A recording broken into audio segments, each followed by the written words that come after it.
Number 10. Shikimori's not just a cutie. Shikimori seems like the perfect girlfriend. Cute, fun to be around, sweet when she wants to be, but has a cool dark side that comes out under the right circumstances. And her boyfriend Izumi loves to be around when that happens. Number 9. Aharon-san wa Hikarinai. Reina Aharon, a small and cute student with a quickness, is quite bad at determining distance and personal space. Sometimes she's inches away from your face, and at other times, miles too far. The only one who tries to understand her antics is Reiju Matsubashi, who is seated beside her in class. He has a menacing face, but in reality, he is a kind boy with an imagination that can run wild. Adams. Aharon-san wa Hikarinai follows the peculiar pair as their odd friendship starts to blossom when Reiju picks up Aharon's eraser for her. She misinterprets his gesture and now believes them to be best friends, showing how the simplest of things can prove to be the most complicated of challenges for them. Number 8. The Rising of the Shield Hero Season 2. Second season of Tate no Yusha no Naraigari. Naofumi Iwatani, an easygoing Japanese youth, was summoned into a parallel world along with 3 other young men from parallel universes to become the world's cardinal heroes and fight interdimensional hordes of monsters called waves. Each of the heroes were respectively equipped with their own legendary equipment when summoned. Naofumi happened to receive the legendary shield, the sole defensive equipment, while the other heroes received a sword, a spear, and a bow, weapons meant for attack. Unlike the other heroes who are fully supported by the kingdom and gain several strong allies each, Naofumi's luck turns to the worse after his single companion, revealed to be the kingdom's princess, betrays him, steals all his belongings, and leaves him devoid of all assistance and supplies after she falsely accuses him of sexually assaulting her. Number 7. Ascendance of a Bookworm Season 3.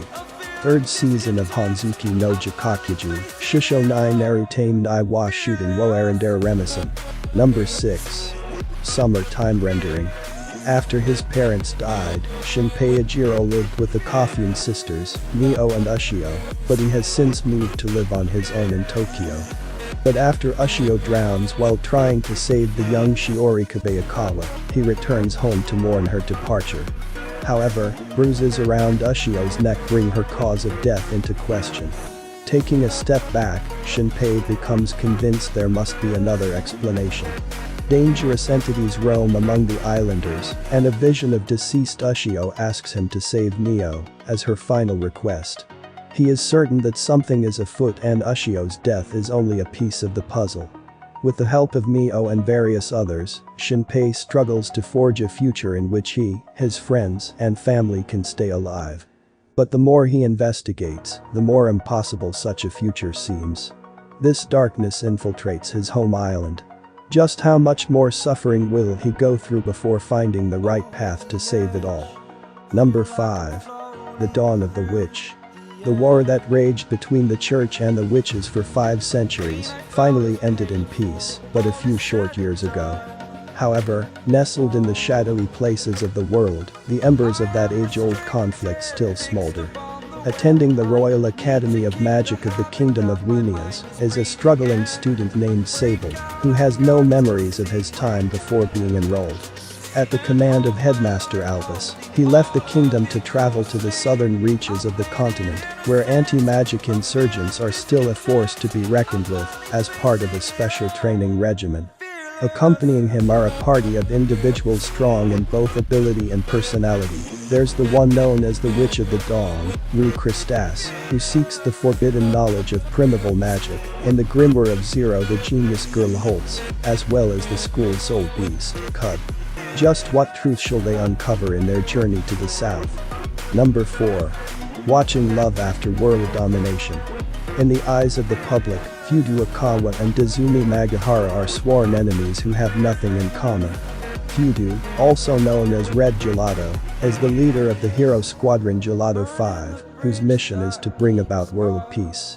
On the other hand, Dazumi is the minion leader of Gecko, a villainous organization seeking world domination. However, despite these differences, their relationship is not quite what it seems. When they are not making a show of being at each other's throats, Dizumi and Fudu continue to pursue a forbidden love. Going on dates, baking sweets for one another, and meeting up as often as they can despite their hectic schedules, the two inexperienced lovebirds pave the way for their own unique relationship. Though their public lives are worlds apart, Fudu and Dizumi will stop at nothing to make their seemingly impossible romance work. Number 2. Spy X Family. For the agent known as Twilight, no order is too tall if it is for the sake of peace.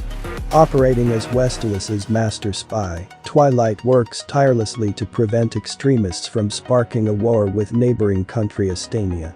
For his latest mission, he must investigate Estanian politician Donovan Desmond by infiltrating his son's school, the prestigious Eden Academy. Thus, the agent faces the most difficult task of his career: get married, have a child, and play family.